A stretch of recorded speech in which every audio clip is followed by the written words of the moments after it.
భారతదేశానికి అమరావతి రెండవ రాజధాని కాబోతుందా? అందుకే ఇప్పటివరకు కేంద్ర ప్రభుత్వం అమరావతికి గెజిట్ ఇవ్వలేదా అంటే అవునని సమాధానం ఇస్తున్నారు కొంతమంది రాజకీయ విశ్లేషకులు. ఈ నేపథ్యంలోనే ఇదే అంశం మీద మనం విశ్లేషణ చేసుకునేటువంటి ప్రయత్నం చేద్దాం. ప్రస్తుతం మనతో పాటు ఉన్నారు ప్రముఖ రాజకీయ విశ్లేషకులు, ప్రముఖ సీనియర్ జర్నలిస్ట్ సిఎస్ రావు గారు. సార్తో మాట్లాడదాం. సార్ నమస్తే. సార్ నమస్తే. భారతదేశానికి అమరావతి రెండవ రాజధాని కాబోతుందని, అందుకే ఇప్పటి వరకు కేంద్ర ప్రభుత్వం అమరావతికి గెజిట్ ఇవ్వలేదు అనేటువంటి వార్త ఇప్పుడు సోషల్ మీడియాలో చక్కర్లు కొడుతుంది. ఏం సార్ దీని మీద మీ విశ్లేషణ? అందరికీ సర్ప్రైజింగ్ థింగ్ ఏంటంటే 2014లో రెండు రాష్ట్రాలను విడగొట్టారు. ఉమ్మడి ఆంధ్రప్రదేశ్ని విడగొట్టిన తర్వాత 2014 నుంచి ఏ రాష్ట్రానికి ఆ రాష్ట్ర ఎన్నికలు జరిగినాయి, ప్రభుత్వాలు ఏర్పడ్డాయి. ఏర్పడిన తర్వాత ఆంధ్రప్రదేశ్ రాజధాని ఏది అనేది రకరకాలుగా ఫస్ట్ ఏమో అమరావతి అన్నారు చంద్రబాబు నాయుడు గారు 2014 నుంచి 2019 వరకు అన్నారు. కానీ దానికి గెజిట్ లేదు. అప్పటి వరకు గెజిట్ లేదు. ఆ విషయాన్ని అప్పట్లో ఉన్నటువంటి ప్రతిపక్షం వైఎస్ఆర్ కాంగ్రెస్ పార్టీ కూడా అనేక సందర్భాల్లో ప్రశ్నించింది. పార్లమెంటు వేదికగా రాజ్యసభలో కానీ లోక్సభలో కానీ ఆంధ్రప్రదేశ్ రాజధాని ఏంటంటే బీజేపీ వాళ్ళు ఏం చెప్పారు, అమరావతి రాజధాని, రాష్ట్రానికి ఏకైక రాజధాని, 3 రాజధానులు కాదని చెప్పి బీజేపీ వాళ్ళు అనేక సందర్భాల్లో చెప్పారు. అవును. అలాగే జగన్మోహన్ రెడ్డి 2019లో అధికారంలోకి వచ్చిన తర్వాత ఆయన 3 రాజధానులు అన్నాడు. రాజధాని ఏది అని అంటే వాళ్ళు ఏం చెప్పారు, హైదరాబాద్ ఒక రాజధాని ఆంధ్రప్రదేశ్కి, వైజాగ్ ఒక రాజధాని, కర్నూలు ఒక రాజధాని, అమరావతి ఒక రాజధాని అని చెప్తే దానికి సెటైరిక్గా జెరూసలం కూడా ఇంకొక రాజధాని అని చెప్పేసి యాడ్ చేశారు నెట్జన్లో. అట్టా ఆంధ్రప్రదేశ్ గురించి, ఆంధ్రప్రదేశ్ రాజధాని గురించి రకరకాలుగా సెటైర్లు వేసుకుంటూ వస్తున్నటువంటి క్రమంలో 2024 ఎన్నికలు జరిగితే మళ్ళీ తెలుగుదేశం పార్టీ అధికారంలోకి వచ్చింది. తెలుగుదేశం పార్టీ కూటమి అధికారంలోకి వచ్చిన తర్వాత ఫిక్స్ అయిపోయారు అందరూ, ఏంటి అమరావతి ఆంధ్రప్రదేశ్కి రాజధాని అని చెప్పి ఫిక్స్ అయిపోయారు. దానికి సంబంధించినటువంటి అభివృద్ధి కార్యక్రమాలు శరవేగంగా జరుగుతున్నాయి. గతంలో సిఆర్డిఏ నార్మల్ పోస్టర్ తోటి చేసుకున్నటువంటి ఒప్పందాలు ఏవైతే ఉన్నాయో దాన్ని మళ్ళీ రీవర్క్ చేశారు ఇప్పుడు తాజాగా సిఆర్డిఏ. ఇది లండన్కి సంబంధించినటువంటి నార్మల్ పోస్టర్ కంపెనీ తోటి టైఅప్ చేసుకున్నారు. ఆ డిజైన్ కానీ, ఆర్కిటెక్చర్ కానీ, నిర్మాణాలు కానీ మొత్తం కూడా ఆ కంపెనీ ఇస్తుంది.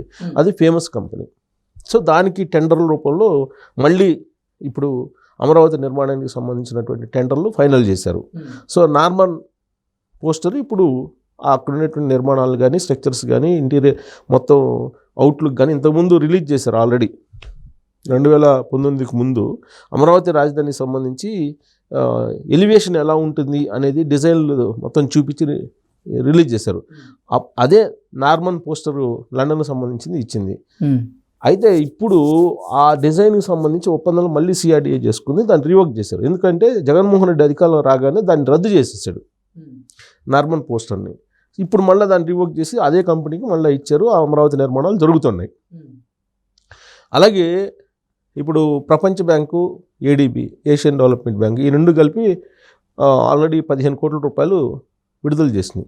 విడుదల చేయడానికి ఆల్రెడీ ఒప్పందాలు అయిపోయినాయి. 15,000 కోట్ల రూపాయలు ఇవ్వడానికి సిద్ధమైనాయి విడతల వారీగా.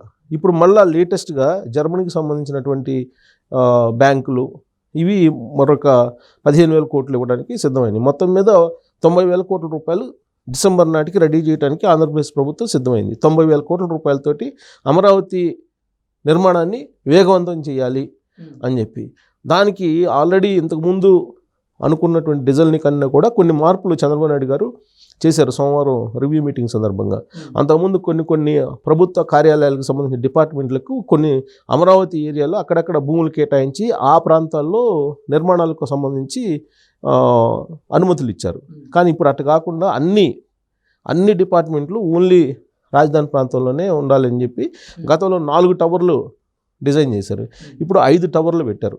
5 టవర్లు డిజైన్ చేసి ఈ 5 టవర్లలోనే ప్రభుత్వానికి సంబంధించిన అన్ని కార్యాలయాలు అక్కడే ఉండేటట్టు డిజైన్ చేసి 5 టవర్లతోటి మొత్తం అమరావతి రాజధాని ఉండాలనేది. 5 టవర్లు ఏంటి, సెక్రటరియట్, అసెంబ్లీ, హైకోర్టు, ఇవన్నీ కూడా ప్రభుత్వ ఎగ్జిక్యూటివ్కి సంబంధించి ఐఏఎస్, ఐపీఎస్ క్వార్టర్లు, ఇవన్నీ మిగతా హెడ్స్కి సంబంధించినవి, ఇవన్నీ కూడా మొత్తం కలిపి 5 టవర్లు తోటి అమరావతి రాజధానికి సంబంధించినటువంటి నిర్మాణాలు జరగాలని normal poster London company design చేయాలని చెప్పి లేటెస్ట్గా నిర్ణయం తీసుకుని సిఆర్డీఏ ఒప్పందం చేసుకుని దానికి సంబంధించిన నిధులు కూడా సమకూర్చారు. చాలా వేగంగా జరుగుతుంది, డిసెంబర్ నుంచి ఆ పనులు ప్రారంభం కాబోతున్నాయి అని చెప్పారు. ఎవరు చెప్పారు? మంత్రి నారాయణ గారే చెప్పారు. అది ఎప్పటికీ 2027 ఎండింగ్ కల్లా కంప్లీట్ రాజధాని మొత్తం అయిపోవాలి అనేది లక్ష్యంగా పెట్టుకున్నారు. ఆ మేరకు యుద్ధ ప్రాతిపదికన దాన్ని పూర్తి చేస్తున్నారు. దాంతో అమరావతి రాజధాని అనేది మానసికంగా ఫిక్స్ అయిపోయారు అందరూ. కానీ రాజ్యాంగం ప్రకారం, చట్టం ప్రకారం కానీ అధికారిక ముద్ర అయితే కావాలిగా, గెజిట్ అయితే కావాలి కదా. కేంద్ర ప్రభుత్వం గెజిట్ ఇవ్వాలి. అవును, కేంద్ర ప్రభుత్వం గెజిట్ కోసం మేము ప్రయత్నం చేస్తున్నాము, త్వరలోనే గెజిట్ వస్తుందని చెప్పి మంత్రి నారాయణ గారు నిన్న ప్రెస్ మీట్లో చెప్పడం జరిగింది. అంటే ఇప్పటి వరకు అమరావతిని రాజధానిగా గుర్తిస్తూ కేంద్ర ప్రభుత్వం గెజిట్ ఇవ్వలేదు. రాష్ట్రపతి ఆమోద ముద్రతో గెజిట్ అయితే రావాలి కదా బయటికి, ఇప్పటి వరకు రాలేదు. దాన్ని తీసుకొస్తాం మేము త్వరలోనే అని చెప్పి నారాయణ గారు చెప్పారు. మరి కేంద్ర ప్రభుత్వం ఎందుకు ఇంత డిలే చేస్తుంది అనే అనుమానం రావచ్చు. 2014 నుంచి ఇప్పటి వరకు ఎందుకు డిలే చేస్తుంది? రాజధాని అమరావతి అని నిర్ణయించి అసెంబ్లీలో తీర్మానం చేసి పంపించారు. ఎప్పుడు 2016లోనే పంపించారు. పంపిస్తే గెజిట్ ఎమ్మటే ఇవ్వాలి కదా కేంద్ర ప్రభుత్వం, ఇవ్వలేదు. పోనీ 3 రాజధానులకి ఇచ్చిందా? ఇవ్వలేదు. 3 రాజధానులు ఆల్రెడీ సుప్రీంకోర్టులో ఉంది, దానికి సంబంధించినటువంటి తీర్పులు రావాల్సి ఉంది. అమరావతి రాజధానికి సంబంధించి గెజిట్ ఉందా అంటే లేదు.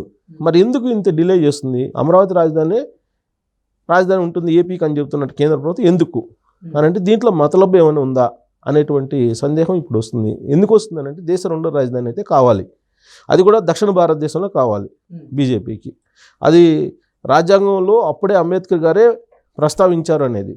ఏది దక్షిణ భారతదేశం ఉత్తర భారతదేశం మధ్య ఉన్నటువంటి కొన్ని వ్యత్యాసాలు లేదంటే కొంత దూరాన్ని తగ్గించడానికి దక్షిణ భారతదేశంలో రెండో రాజధాని పెట్టాలి అనేటువంటి ఆలోచన ఆ రాజ్యాంగంలోనే అప్పట్లోనే పొందుపరిచారని చెప్పి ఉందని చెప్పి బీజేపీ వాళ్ళు చెప్తారు. ప్లస్ బీజేపీ వాళ్ళు కూడా ఆ అజెండాలో అప్పట్లో మేనిఫెస్టోలో కూడా ఉంది అనేది, ఒకనొక సమయంలో మేనిఫెస్టోలో కూడా పెట్టారు అనేది. సో ఇవన్నీ చూస్తే కనుక దేశ రెండో రాజధాని ఎక్కడో దగ్గర దక్షిణ భారతదేశంలో పెట్టాలి. అది ఎక్కడ పెట్టాలి అనే దాని మీద చర్చించినప్పుడు నరేంద్ర మోడీ గారు ఇచ్చిన మాట తప్పరు. ఆయన సనాతన ధర్మాన్ని నమ్ముతూ ఉంటారు, హిందూ ధర్మాన్ని నమ్ముతూ ఉంటారు. అందుకే ఆడిన మాట తప్పరు అనేది నరేంద్ర మోడీ గారి మీద ఉన్నటువంటి ఒక అభిప్రాయం బీజేపీ వాళ్ళకి. ఆయన ఏం చెప్పారు? తిరుపతి వేదికగా 2014 లోక్సభ ఎన్నికల సందర్భంగా ఢిల్లీ తరహా రాజధానిని నేను కట్టించి ఆంధ్రప్రదేశ్ ప్రజలకి అని చెప్పారు. అసలు మనకు బైఫర్కేషన్ చట్టంలో ఏముంది? పూర్తిగా రాజధాని కట్టించేటువంటి బాధ్యత కేంద్ర ప్రభుత్వం ఉంది అని చెప్పి ఉంది బైఫర్కేషన్ చట్టంలో, విభజన చట్టంలో. కాబట్టి అందుకే దాన్ని బేస్ చేసుకుని ఆయన ఏం చెప్పాడు? ఢిల్లీ తరహా రాజధాని కట్టిస్తాను అన్నాడు. ఢిల్లీ తరహా రాజధాని అంటే ఏంటి? ఢిల్లీ రాజధానే కదా భారతదేశానికి. ఆ తరహా రాజధాని అంటే ఏంటి? రెండో రాజధానే కదా. పరోక్షంగా అదే చెప్పాడు నరేంద్ర మోడీ గారు. అది కూడా వెంకటేశ్వర స్వామి కలియుగ ప్రత్యక్ష దైవం, ఆయన సాక్షిగా చెప్పారు. కాబట్టి ఆయన మాట తప్పరు. దేశ రెండో రాజధాని గానిగా అమరావతి ఉండాలని చెప్పేసి ఈ కేంద్ర ప్రభుత్వం కూడా భావిస్తుంది అమరావతిని. అందుకే నిధులు కూడా సమకూరుస్తూ ఉన్నారు. కాబట్టి ఈ గెజిట్ ఆలస్యం విషయంలో కూడా మతలబ్ అదేను. ఈ దేశ రెండో రాజధాని ఏది, ఏ ప్రాంతం అని తేలిన తర్వాత ఆ గెజిట్ ఇస్తారు. అప్పటి వరకు దాన్ని కావాలని ఉద్దేశపూర్వకంగానే వ్యూహాత్మకంగానే కేంద్ర ప్రభుత్వం బీజేపీ పెండింగ్లో పెట్టింది అనేది ఒకటి ఢిల్లీలో చర్చ జరుగుతుంది. అయితే దేశ రెండో రాజధాని కావాలని అందరూ అనుకుంటుంటారు. తమిళనాడు కావాలనుకుంటుంది, కర్ణాటక కావాలనుకుంటుంది, అలాగే తెలంగాణ కావాలనుకుంటుంది. బట్ పరిస్థితులు ఢిల్లీ తరహా రాజధాని కావాలి. ఢిల్లీ తరహా రాజధాని కావాలంటే ఎక్కడ సాధ్యం? పొల్యూషన్ లేనటువంటి రాజధాని కావాలి. ఇప్పుడు అవును, Bengaluru pollution, Hyderabad pollution, Chennai pollution, లేదా అక్కడ వాటర్ ప్రాబ్లం, ఇన్ని సమస్యలు ఉన్నటువంటి ప్రాంతంలో ఎందుకు పెడతారు? అన్ని అనుకూలంగా ఉన్న ప్రాంతంలో కదా గ్రీన్ సిటీగా అమరావతి అవతరించబోతుంది. దానికి సంబంధించి మాస్టర్ ప్లాన్స్ అన్నీ కూడా వేశారు. ప్రపంచంలో ఉండేటువంటి అన్ని రకాల సదుపాయాలని అక్కడ పొందుపరుస్తున్నారు చంద్రబాబు నాయుడు గారు. మరి దాన్ని ఢిల్లీ తరహా రాజధాని అంటే అదే కదా నరేంద్ర మోడీ గారు చెప్పింది. బహుశా గెజిట్ డిలే కూడా అందుకేనేమో అనేటువంటి ఒక సందేహం ఇప్పుడు వస్తుంది. ఓకే, సో దీని మీద క్లారిటీ రావాలంటే కేంద్ర ప్రభుత్వం గెజిట్ ఇచ్చేంత వరకు కూడా దేశ రెండో రాజధాని అమరావతి అనే దాని గురించే వీళ్ళు ఆపేరు అని చెప్పి అనుకోవాల్సినటువంటి పరిస్థితి ఏర్పడింది ఇవాళ. సో ఇప్పుడు ఎందుకనంటే ఇప్పుడు ఓడరేవులు ఉన్నాయి, ఎగుమతులు దిగుమతులు చేసుకోవడానికి ఒక ఆంధ్రప్రదేశ్ తీరమే ఎక్కువ కేంద్రం ఉంది. అవును, ప్లస్ వైజాగ్లో నీకు నేవీ ఉంది. ఇవన్నీ అన్నీ దేశ రెండో రాజధానికి కావాల్సినటువంటి హంగు ఆర్భాటాలన్నీ అమరావతికి ఉన్నాయి. కాబట్టి అమరావతి రాజధాని ఏపీకి అని చెప్పి గెజిట్ ఇవ్వడం లేకపోవడం ఆలస్యం కావడం వెనక దీనికి కారణం ఉంది అని చెప్పి తాజాగా చర్చ జరుగుతున్న క్రమంలో గెజిట్ ఇచ్చేంత వరకు కూడా ఈ చర్చ ఇలానే కొనసాగుతుంది. Okay sir, thank you so much.